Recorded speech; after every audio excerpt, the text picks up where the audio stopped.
Fukushima पानी को छोड़ने की जापान की साजिश, विश्वव्यापी चिंताओं का जन्म। फुकुशिमा पानी छोड़ने की जापान की विरोधिता, विश्वव्यापी चिंता।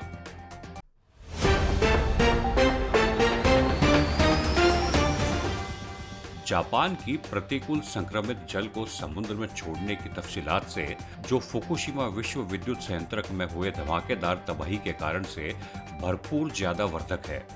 फुकुशिमा विश्व विद्युत संयंत्र में 2011 के महाभारी भूकंप और सुनामी ने एक ऐतिहासिक यादगार से भी ज्यादा विनाशकारी संक्रमण हादसे का प्रारंभ किया था। फुकुशिमा संक्रमण के दौरान संयंत्र के 3 नाभिकीय रिएक्टर घिस जाने के कारण महत्वपूर्ण मात्रा में रेडियो एक्टिव पदार्थों का प्रसारण हुआ। आगे के संक्रमण को रोकने के लिए खराब रिएक्टरों में लगातार ठंडा पानी प्रवाहित किया गया। इसी के परिणाम स्वरूप दशकों से संक्रमित जल की बड़ी मात्रा जमा हो गई, जो 2021 तक लगभग 1.25 लाख टन टैंक तक पहुंच गई है। जापान अब इस पानी से निजात पाना चाहता है। 10 साल बाद भी जापान फुकुशिमा डाइची विश्व विद्युत संयंत्र में जमा हुए संक्रमित जल को प्रबंधित करने का चुनौतीपूर्ण सामना कर रहा है। संक्रमित जल को छोड़ने की योजना। जापान ने एक अलग साधन विकसित किया है जहां पर इस जल का उपचार किया जाता है और इसे जल से जोड़े हुए टैंक में समेटकर समुद्र में छोड़ा जाएगा। ये प्रशुद्ध किया गया संक्रमित जल दैनिक 130 टन होता है, जिसका उपचार किया जाता है। फिर इसको लगभग 1000 टैंकों में रखकर अलग रखा गया है, जो विश्व विद्युत संयंत्र के आधार को अधिक प्रतिरोधों से ढकने में मदद करता है। हालांकि उपचार करने के बाद भी ये जल सीसियम और अन्य रेडियो द्रव्यों को अभिवक्तन श्रेणियों से अधिक मात्रा में झेलता है। कंपनी दावा करती है कि रेडियो एक्टिवता को सुरक्षित स्तर तक कम किया जा सकता है और ये असुरक्षित रूप से होने वाले जल को सुरक्षित स्तर तक उपचार किया जाएगा।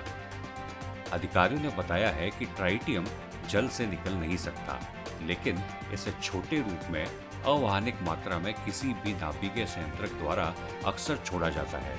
इसके अलावा ये और अन्य रेडियो एक्टिव आइसोटोप्स के साथ मिलाकर हल्के पदार्थों में पतला किया जाएगा। जल को कैसे छोड़ा जाएगा? योजना के अनुसार जल नियंत्रित रूप से छोड़ा जाएगा, क्योंकि इसे नमूने वाले टैंकों से ताला लगाए हुए पाइप द्वारा समुद्री जल में भेजा जाएगा, जहां पर इसे समुद्री जल के साथ पतला किया जाएगा और 1 किलोमीटर दूर समुद्री गुफा के माध्यम से समुद्र में छोड़ा जाएगा। इंजीनियर्स ने अब तक इसके लिए आवश्यक सभी साधनों की स्थापना पूर्ण कर ली है। IAEA की रिपोर्ट के अनुसार उपचार किया गया जल, जो कि अब भी थोड़ा सा रेडियो एक्टिवता झेलता होगा, विश्व स्तर के सुरक्षा मापदंडों से सुरक्षित होगा और इसका पर्यावरणिक और स्वास्थ्य पर प्रभाव नाजुक माना जाएगा। ये विवादित विषय क्यों है? स्थानीय मच्छीमार समुदाय ने कहा है कि उनके व्यावसायिक गतिविधियों और आय पर अब भी प्रभाव पड़ेगा। चाइना, साउथ कोरिया और समुद्री द्वीप देश भी सुरक्षा से संबंधित चिंताओं को उठा चुके हैं। चाइना ने हाल ही में जापान को सख्त दंड दिया और कहा कि ये देश पश्चिमी समुद्र को चूहे का नाला समझता है।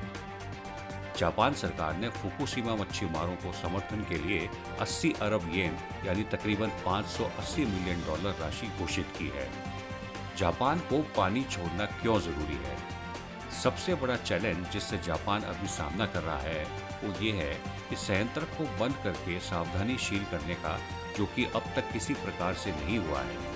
संयंत्र को संवेदनशील करने की योजना सिर्फ तब आगे बढ़ सकती है जब संक्रमित जल को समेटते हुए टैंक संक्रमित फ्यूल के अवशेष और अन्य अधिक प्रतिरोधों से भरे कचरे के लिए जगह बनाए। एसोसिएटेड प्रेस ने पहले इस साल रिपोर्ट किया था कि टैंक अभी 96% भर गए हैं और पूरे टैंक संख्या 1.37 लाख टन होने का अनुमान है। इस मामले में जापान की संक्रमित जल को समुद्र में छोड़ने की योजना ने विश्व विरोध को जन्म दिया है। जापान पर पर्यावरणिक प्रभाव और स्थानीय समुदाय और पड़ोसी देशों के लिए संक्रमण के खतरे से जुड़ी चिंताएं हैं। Please don't forget to like और शेयर और follow for regular updates. Also, please leave a comment to let us know how do you feel about this information. Fukushima जल को समुद्र में छोड़ने के बारे में आपके क्या विचार हैं? आपको लगता है कि फुकुशिमा से संक्रमित जल का समुद्री जल में छोड़ना स्थानीय मच्छीमार समुदाय और पड़ोसी देशों पर क्या असर डाल सकता है? क्या उनकी चिंताएं जायज हैं? आपको लगता है कि फुकुशिमा डाइची विश्व विद्युत संयंत्र में संक्रमित जल को प्रबंधित करने के लिए जापान दूसरे समाधान की खोज कर सकता है? अपने विचार और सुझावों को बताएं।